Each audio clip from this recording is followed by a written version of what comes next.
What's up, guys? So I wanted to revisit the Galaxy S10e in 2022. Now that, I've got the Android 12 update, we're on the latest security patch as well too. And this phone has been absolutely phenomenal with the Android 12. It's breathed a lot of life into it. We're on the February 1st security patch. And this phone will get the One UI 4.1 update, so I'll be making another follow-up video when that finally hits it. So there's a lot of things to know about this phone, so let's go ahead and jump into it. One, it's just extremely unique phone. So it's an older flagship phone that's actually under 6 inches for the display. Extremely unique, probably will never happen again. We'll probably never get a flagship phone that is this small. I really love the size of this phone. It's extremely comfortable to use for anyone with smaller hands or people that just don't want a massive phone. So pretty much your standard phone size is like 6.4 to 6.8 inches. And as you can see, the S22 Ultra, you can fit the whole S10e in the middle of the display, and you can still have, look at all the display we have left. This is the whole body of it. So just a massive, just a massive phones these days. This is more compact. It's easier to use with one hand. You could reach more of the screen with one hand. So I absolutely love that the S10 is a compact phone.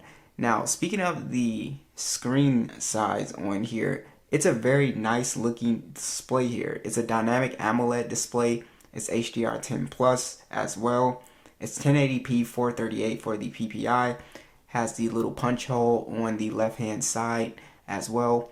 And yeah, the image quality on this phone, or the display quality, is just really, really nice. You get some really nice vibrant colors. The screen is very color accurate. Blacks are really black.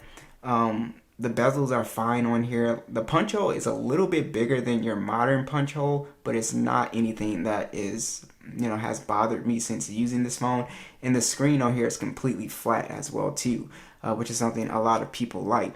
So display wise, it's just really nice. I feel like this is just a really perfect display size for people who want to watch content on their phone.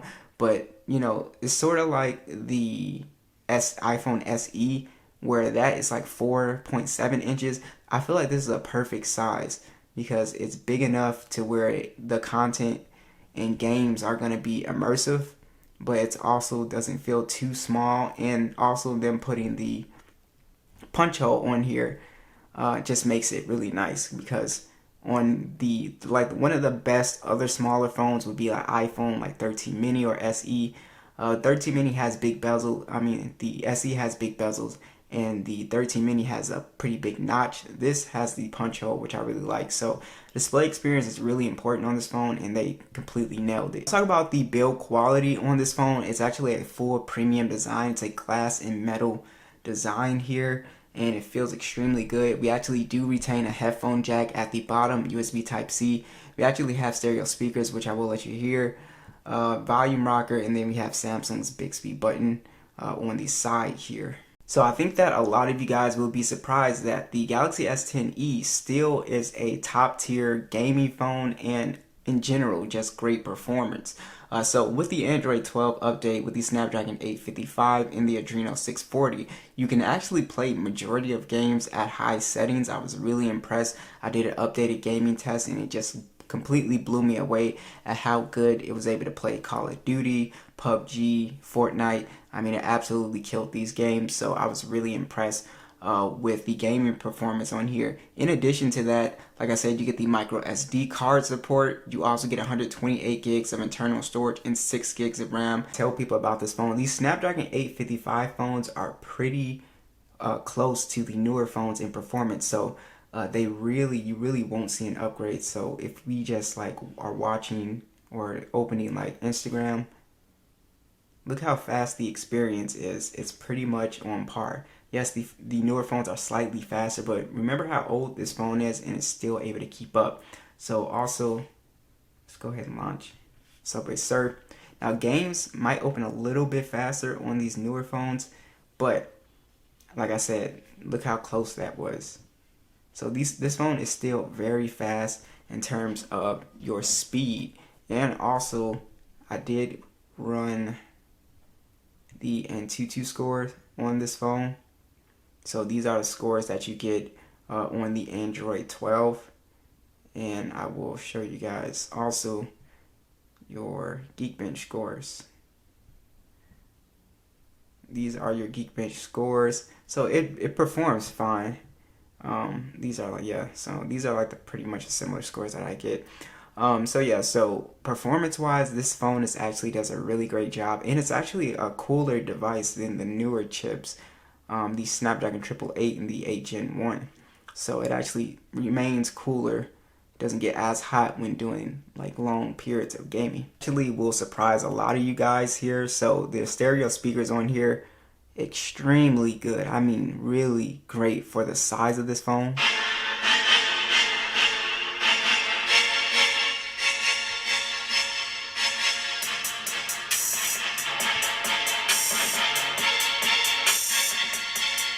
You're just getting some amazing quality out of this top speaker. It's absolutely insane how good the top speaker is.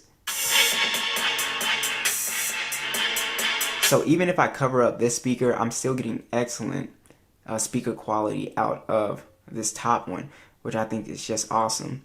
So let's go ahead and talk about some of the additional features with this phone. The fingerprint scanner is actually built into the power button, extremely good. I absolutely love that. It just works flawlessly. It's one of those fingerprint scanners that you don't really have to think about, and it's in an excellent spot. Also, we swipe down, you actually still have all of your flagship features on this phone. Reverse wireless power sharing is on here, so if I want to charge up another phone with this phone, I could do that. You also have secure folders, NFC on here, Dolby Atmos, dark mode. Your Samsung desktop support is a huge feature on this phone as well too. So you're actually not really lacking anything as far as the software experience on this phone. It still has all the latest flagship features that you would find in a newer, like an S22 Ultra. It basically still has all of the same things. Quality, I think the S10e still takes excellent photos, and especially, again, consider the price. This phone is around like 250 bucks, and considering the price, I think it takes some great photos. It has a 12 megapixel standard and a 16 megapixel ultra wide. I think the photos speak for themselves. In great lighting, it takes really great shots. And in okay lighting, yeah, the images can be a little bit soft, but I still think the images come out really well. It shoots in 4K 60 and also a 10 megapixel selfie cam that also shoots in 4K 60. So image quality just looks great on here. The selfies came out really clean on here. I got a lot of detail with this phone as well too. So guys, you're still getting an excellent camera with this phone for sure. I still think it's great. Now, it's not going to perform as good as the newer phones in terms of your low light situations. Low light shots will look grainy. They will look pretty soft. So just do note that. But anything in medium to good lighting, it'll do an excellent job. And I'll also show you guys the video quality as well. There's the S10e.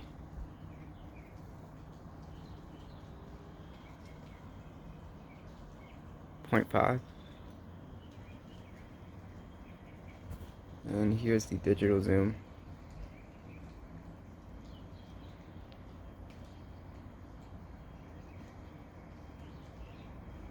Alright, so lastly, let's go ahead and talk about battery life. So this kind of has a smaller battery, so that's kind of the issue with smaller flagship phones. It's got a 3100 milliamp battery, and battery life you get around 4 hours and 30 minutes. So it's pretty much on par with something like an iPhone SE, another smaller, kind of flagship type of phone. Battery life is fine. You do get wireless charging on here as well too. It charges at 15 watts. Yeah, your screen on time is just fine. Like I said, 4 hours, 30 minutes max before you will have to charge this thing. I guess if you're a lighter user, maybe you could get away with getting maybe an extra 30 minutes of screen on time out of here. Maybe you can squeeze 5. But yeah, battery life, you're going to have to charge this thing at the end of the day if you can make it to the end of the day without charging it. So that's the only thing about the S10e. So basically that's pretty much it. I mean, the price on here is just a steal. So anybody trying to game, this is an amazing gaming phone. Audio experience is great. The screen is great. The cameras are great. Build quality is great. I mean, it just kills in every department. And not only that, software on here with One UI having all the bells and whistles, That's a steal. Now, here's the thing about this phone. Android 12 was the last major OS update. So you're currently in the security patch stages of this phone, which for me is fine. It's still a great device, regardless of it being in security patch stages because of how cheap you get it. So be sure to let me know. What do you guys think about the S10e? Is it worth buying in 2022? Be sure to let me know, and I'll catch you guys in the next one.